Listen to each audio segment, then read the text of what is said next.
And so much debate about whether or not the other three Power 5 conferences should continue to play football or whether they should follow the lead of the Pac-12 and the Big Ten. Now, the interesting thing about this is that all 5 conferences, at least according to what I was listening to and reading this morning, have the same medical experts talking to them about the dangers of playing college football this season for the student athletes, obviously.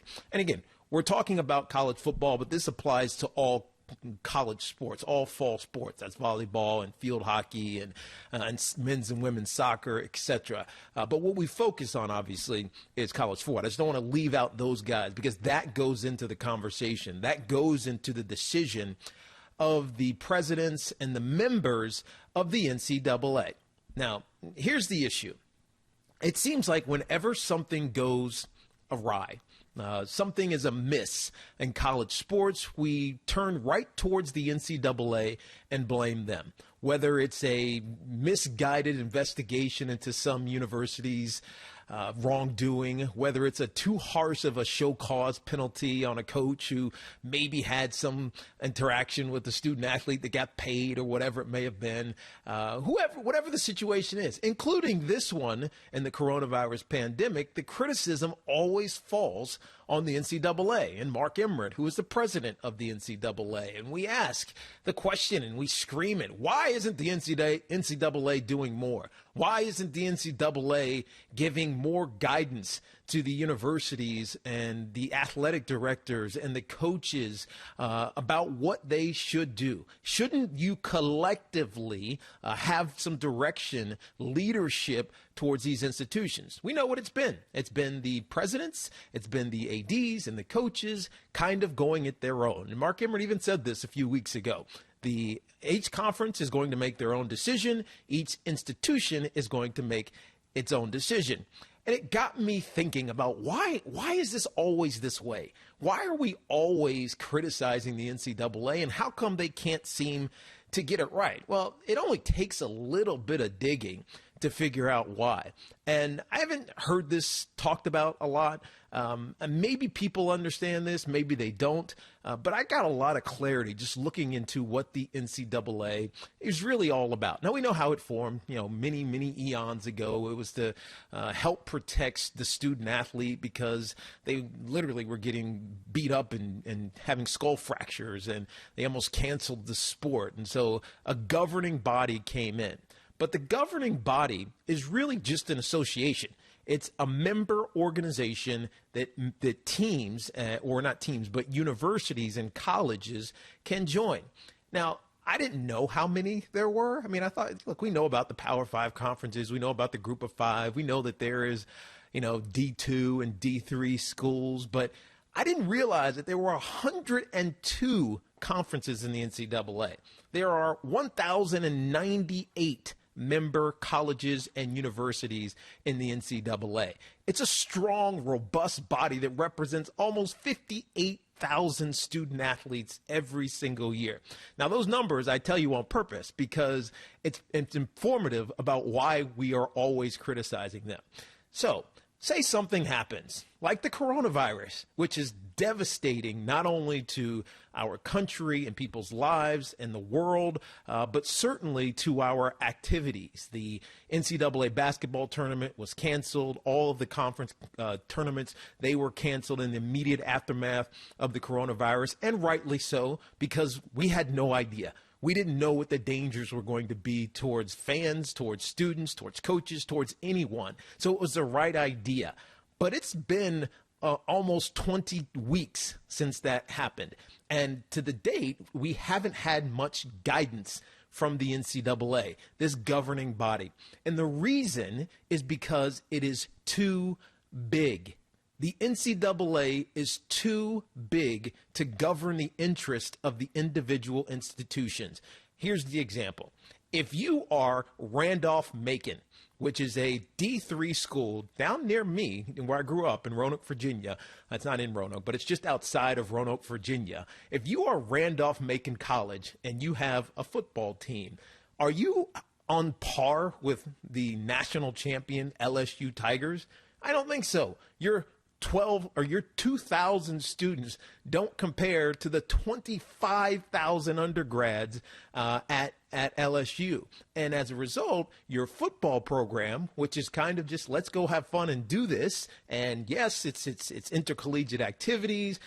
Heck, maybe we are going to get some great kid that's going to get drafted. There was actually a D3 kid drafted last year, I think in the 4th round as well. Maybe you have a guy that's competing on the next level in college football. And I'm just talking college football now, but this kind of applies to all the sports. Whereas LSU had 4 in the 1st round. The economics, the logistics, the realities of the sport are so different from a Randolph-Macon D3 school in Southwest Virginia to LSU, a national champion playing in the biggest, best conference, baddest conference in college football. So how can an organization made up of 1,098 member organizations make the right decision for everybody? They cannot. And that's why we always get into this stalemate with the NCAA. This is why we always get frustrated with the NCAA. And the perfect example is right now.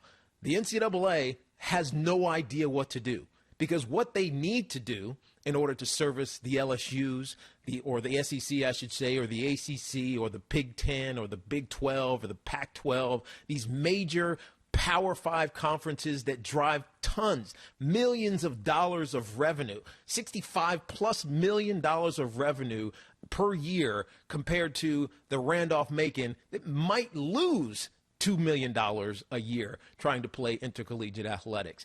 Can you imagine trying to make a decision for the SECs on one side and these little conferences in D3 on the other? It doesn't make any sense. And who makes those decisions? It's the member organizations. It's not Mark Emmert. It's not the governing body of the NCAA. It is the member organizations, form committees. They have conversations. The masses deliberate. They debate, and they say, well, this is what we're going to do, and then the universities go off and implement them. And the NCAA, their role is to police it, basically. But they don't make these rules. So it's almost like we're wrongly blaming the NCAA for the faults of the system.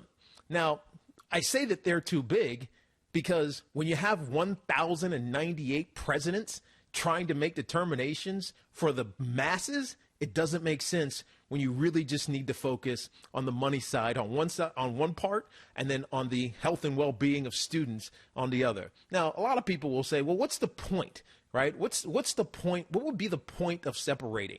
The point of separating these Power Fives, or even some of these higher group of fives that make some money, away from the D2s and the D3s of the NCAA, inside the NCAA, is because their interests aren't aligned. Right? The money that comes into college sports, it's a profession now. I know we don't want to acknowledge that it is, but when you have coaches making $4 million to $10 million in Dabo Sweeney's case, $4 to $10 million a year, when you have them making that much money, this is not, we're doing this for fun. We're doing this to educate our kids and to give them an example. You're doing this to make money. You're doing this to give kids an opportunity to play a professional sport and make money. It's a job. Now, the players aren't represented. We talked about this yesterday. There's no representation for these thousands of student athletes who are exploited, while the universities and the NCAA in total make masses of money. There's nobody representing the players, but I think it's high time. And I think this pandemic has highlighted why it's high time for this to change, right? The NCAA is too big to govern the SECs of the world, but also the D3s of the world, because the interests aren't aligned. They make the same conversations and the same decisions, and they apply them across the whole board. It just doesn't make any sense. And this is an opportunity. As tragic as it has been, as disruptive as it has been, this is the time for the NCAA to reevaluate itself and try to figure out a way to get this right. Now, we know that name, image, and likeness is coming down the road, likely 2021. There was a Supreme Court decision a couple of days ago that said that the NCAA cannot delay this. It's going to happen, right? The branding of student athletes is going to happen relatively soon. We we've seen it coming for years. It is ultimately going to happen, especially after the turn of the calendar when we get to 2021. And so this reality that there is a monetary side of the NCAA and a non-monetary side of the NCAA is coming to fore. And now, how do you fix it? It's easy.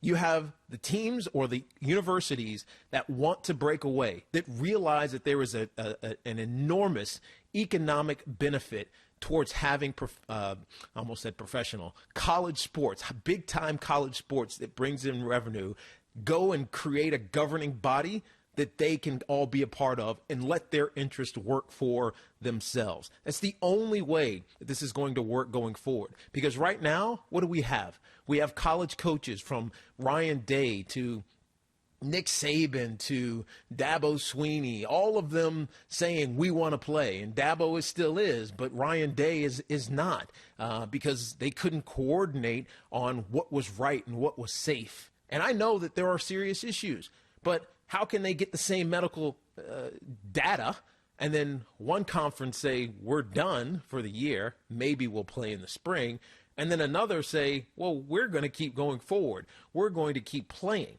Right? It creates this incongruency and a financial disruption that is not going to be easily dealt with or solved. Now, ultimately, the ACC and the SEC and the Big 12, they might cancel their seasons as well, especially after looking at more and more data as the data continues to grow out.